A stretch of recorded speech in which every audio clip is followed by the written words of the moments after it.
কিভাবে আমি খাওয়াবো, কিভাবে তাদের পোশাক দেবো, তাই আমি পারতেছি না। আমার নাম জ্যোতিষ কুমার বিশ্বাস, ওজোবাড়িকো পিসেট শ্রমিক কল্যাণ সমিতির একজন সদস্য। আমরা দীর্ঘ 11 সাল থেকে আজকে এ পর্যন্ত অবহেলিত, নির্যাতিত, নিপীড়িতভাবে আছি এই ডিপার্টমেন্টের সাথে সংশ্লিষ্ট। কিন্তু ডিপার্টমেন্ট এতদিনেও আমাদের বিভিন্ন প্রকারের আশ্বাস দিয়ে আসিতেছে যে আমাদের চাকরি স্থায়ীকরণ করার জন্য, যে আজকে করতেছি কালকে করতেছি, এরকম করতে করতে দীর্ঘ বছর আমাদের কেটে যায়। 20 থেকে 25 বছর আমাদের এরকম মিথ্যা প্রতিশ্রুতি দিয়ে রাখতেছে, অথচ আমাদের দিকে কোনো সুদৃষ্টি দিচ্ছে না। আমরা 3 থেকে 10,000 টাকা পর্যন্ত আমরা বেতন পাই, এতে আমাদের সংসার চলে না। এই সামনে পূজা আসতেছে, আমার স্ত্রী ছেলে মেয়ে কিভাবে আমি খাওয়াবো, কিভাবে তাদের পোশাক দেবো, তাই আমি পারতেছি না। আমি এখন ভাবতেছি কি করবো। ডিপার্টমেন্ট আমাকে একটা ডাস্টবিনের মতো ছুটে ফেলছে। এইরকম যদি করে আমি কিভাবে এই সংসার বাঁচাবো। এই আমাদের দাবি একটাই, যেন শূন্য পদের বিপরীতে আমাদের চাকরি স্থায়ীকরণ করে। যেহেতু ডিপার্টমেন্টে অনেক পদ খালি আছে, একটা স্থায়ী আমরা সমাধান চাচ্ছি। আমরা যেন এই বাংলাদেশে সুন্দরভাবে সুস্পষ্টভাবে বসবাস করতে পারি এবং চাকরি স্থায়ীকরণ হিসেবে যেন বসবাস করতে পারি। যদি না করে তাহলে আপনাদের কর্মসূচি কী থাকবে? যেহেতু সামনে প্রিপেড মিটার আসতেছে, আমাদের বাড়ি চলে যেতে হবে। যেহেতু আমাদের আর বয়স নেই, চাকরির কোনো বয়স নেই, আমাদের তো চলে যাওয়া ছাড়া কোনো পথ নেই। সামনে আপনাদের কোনো কর্মসূচি আছে?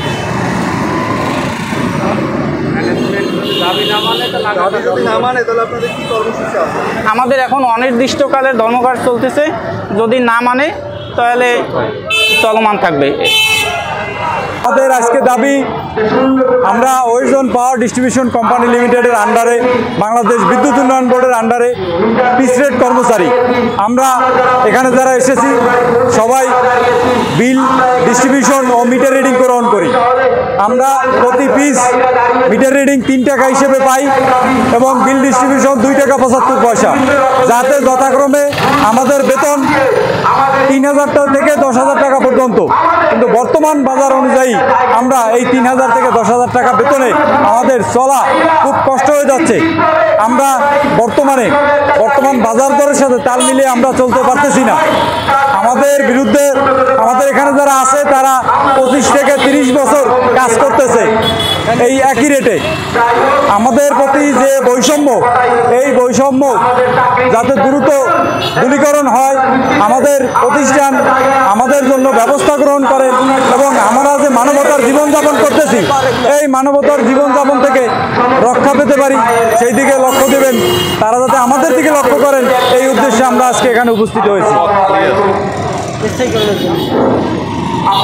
সমাবেশে সকলকে বাংলা ছাত্র ফেডারেশন বরিশাল জেলা শাখার পক্ষ থেকে সংগ্রামী শুভেচ্ছা অভিনন্দন জানাই। আপনারা যারা আছেন তারা এতক্ষণ নিশ্চয়ই শুনেছেন যে আসলে এখানে যে যারা দাঁড়িয়েছেন তারা কিসের জন্য দাঁড়িয়েছেন। তাদের সুস্পষ্ট বক্তব্য, তারা বলছেন তাদের শূন্য কোটার বিপরীতে তাদের নিয়োগ দিতে হবে। বন্ধুগণ, আজকে বাংলাদেশ 36শে জুলাই তথা 5ই আগস্টের পরে নতুনভাবে বিজয়ের গ্রহণ করলেও কিন্তু আসলে বিজয়ের মর্যাদা কিংবা লাভ তারা আসলে পায় না। বন্ধুগণ, হাসিনা সরকার নানানভাবে মানুষকে নিপীড়নের মাধ্যমে তাদেরকে নানান কাজ করিয়ে নিয়েছে। আজকে যে এই লোকগুলো দাঁড়িয়েছে, তারা মিটার রিডিং এ 2.5 টাকা, 1.5 টাকা, 3.5 টাকা এইভাবে নানান মাধ্যমে টাকা পান। এখন একটা শ্রমিক, একজন 40 বছর, একজন 45 বছর বয়সী একজন লোকের তার পরিবারের সদস্য আছে হয়তো 6 জন। এই 6 জন পরিবারকে নিয়ে 3,000 টাকা, 3,500 টাকা থেকে 10,000 টাকা পর্যন্ত, এই 10,000 টাকায় কি একটা পরিবার চলা সম্ভব? এই 10,000 টাকায় পরিবার চলা সম্ভব না। আজকে মাংসের কেজি 900 টাকা, কিন্তু একজন শ্রমিকের বেতন 3,000 টাকা। আজকে চালের কেজি 80 টাকা, একজন শ্রমিকের বেতন হয় যদি 3,000 টাকা। এর কি মানা সম্ভব? সম্ভব না। কিন্তু এই স্বৈরাচারী সরকার এটাকে মানার জন্য এটাকে ব্যবহার করে, এদেরকে ব্যবহার করার জন্য নানান মাধ্যম তৈরি করেছিল। বন্ধুগণ, তারপর তারা করেছে, তারা প্রিপেড মিটার চালু করেছে। আজকে যে শ্রমিকরা 3000 টাকা বেতন পায় কিংবা 10,000 টাকা বেতন পায়, সেই বেতনকে তাদের পেটে লাথি মারার জন্য আজকে প্রিপেড মিটার চালু করেছে তারা। বরিশালে ইতিমধ্যে 40টা মিটার তারা স্থাপন করেছে। আমরা বলেছি যে আসলে কোনো ধরনের প্রিপেড মিটার বরিশালে আমরা চালু করতে দিব না। আজকে যদি প্রিপেড মিটার বরিশালে চালু হয়, এই যে শ্রমিকরা আছে, এই যারা আছে তাদেরকে ঘরে বসিয়ে দেওয়ার একটা প্রক্রিয়া মাত্র এটা। যদি প্রিপেড মিটার হয় তাহলে এই শ্রমিকদের কোনো কাজ নাই, তাহলে তারা আসলে যে 10,000 টাকা 12,000 টাকা যেটা পেত সেটা আসলে তারা আর পাবে না। বন্ধুগণ, তারা বলেছে যে আমরা শূন্য কোটায় নিয়োগ চাই, কিন্তু শূন্য কোটার বিপরীতে যে নিয়োগের জন্য তাদেরকে যখন তারা মানববন্ধন করলো, যখন তারপরে স্মারকলিপি প্রদানের জন্য গেল এবং নানান মাধ্যমে তারা যখন তাদের দাবি দেওয়া উত্থাপন করলো, তখন তারা কি করলো, হাসিনার যে মডেল একটু বেতন বাড়িয়ে দেওয়া, তারা সেই প্রক্রিয়াতেই গিয়ে তারা একটু বেতন বাড়িয়ে দিল। হয়তোবা 2.5 টাকার জায়গায় তারা 3.5 টাকা 4.5 টাকা করেছে।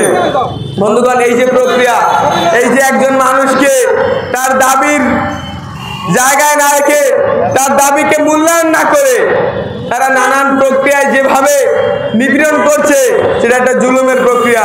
বন্ধুগণ, বিজয় অর্জন হয়েছে, কিন্তু এই যে দোসর কিংবা যারা আসলে এই যে মদতকারী, তারা কিন্তু এখনো দেশ থেকে যায় নাই। তারা শ্রমিকদের নিপীড়ন করতে চায়, তারা শ্রমিকদের নিপীড়ন করতে চায়। আজকে বরিশালে শুধু এই বিদ্যুৎ বিভাগের লোকেরাই নয়, নানান মাধ্যমে আমরা বোর্ডে দেখি 2 টাকা কেজিতে তারা পেঁয়াজের ছোলা উত্তোলন করেন, আলুর ময়লা পরিষ্কার করেন। আমাদের শ্রমিক ভাইয়েরা আরো নানান মাধ্যমে আসে।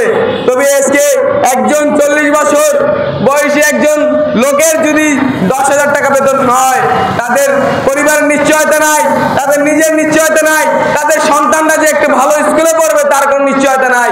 আজকে আমাদের শিক্ষাকে এই শেখ হাসিনা সরকার এমন জায়গায় নিয়ে গিয়েছিল, যার টাকা আছে তার শিক্ষা আছে। বন্ধুগণ, এই প্রক্রিয়ার মধ্যে যদি যেতে হয়, তাহলে একটি শ্রমিকের, একজন মানুষের সে 8,000 টাকা 10,000 টাকা বেতন পেলে তার আসলে কি হয়? বন্ধুগণ, তারা বলছে তারা অভিজ্ঞ না, তারা বলছে যে তাদের কারিগরি শাখায় তাদের ডিগ্রি নাই। বুঝে নিলাম ডিগ্রি নাই, তাহলে তাদের দিয়ে কিভাবে এই যে আজকে লাইনগুলো সারানো হয়? আজকে বরিশালে যদি ঝড় হয়, আজকে বরিশালে যদি ঝড় হয়, আজকে যদি বন্যা হয়, বিদ্যুতের কোনো ত্রুটি হয়, তখন দেখবেন ওই কোনো বরিশাল পলিটেকনিক ইঞ্জিনিয়ার আসে না, বুয়েটের কোনো ইঞ্জিনিয়ার আসে না, আসে এই মাঠে কাজ করাই শ্রমিক জনি। সুতরাং যদি তাদের দিয়ে কাজ করানোই যায়, তাদের যদি অভিজ্ঞতা থাকে, তাহলে সুতরাং আপনার নিজের সমস্যা কি? আমি তো বলেছি যে আমরা বলেছি কোটা না মেধা, মেধা বলতে শিক্ষাগত মেধা না, শিক্ষাগত যোগ্য না, তার অভিজ্ঞতা, তার নানান মাধ্যম হতে পারে এই মেধা।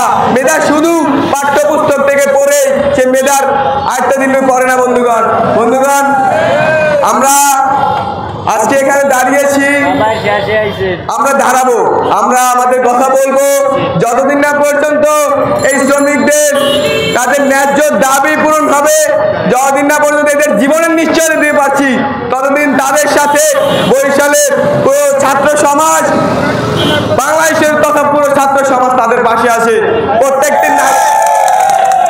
প্রত্যেকটি নাগরিকের জীবনের নিরাপত্তা দিতে হবে। আজকে এই তত্ত্বাবধায়ক সরকার যারা আছেন, তাদের কাছে বিনীত অনুরোধ, এই হাসিনা সরকারের মতো এই সাগর চুরি, পুকুর চুরি, নদী চুরির মতো কাজ না করে জনগণের পক্ষে দাঁড়ান, মানুষের কথা শুনুন। শ্রমিকদের নানান সমস্যা আছে, তাদের অনেক দাবি দেওয়া আছে, এগুলো পূরণ করলে আপনাদের ক্ষতি হবে না, বরং এই যে লোকজন তারা কাজ করছে উৎসাহ হবে।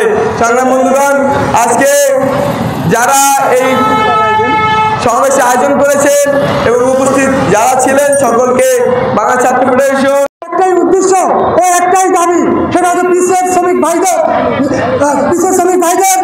চাকরি নিশ্চয়তা। আজকের এই সভায় জানিয়ে দিতে চাই, আমরা অনেকবার গত 14-15 দিন অনেক অক্লান্ত পরিশ্রম করে সমাজ সেমিনার করে আমরা দীর্ঘভাবে সরকার আমাদের অফিস কর্তৃপক্ষদের জানিয়েছি, কিন্তু দুঃখের বিষয় ম্যানেজমেন্ট এখন পর্যন্ত তারা কোনো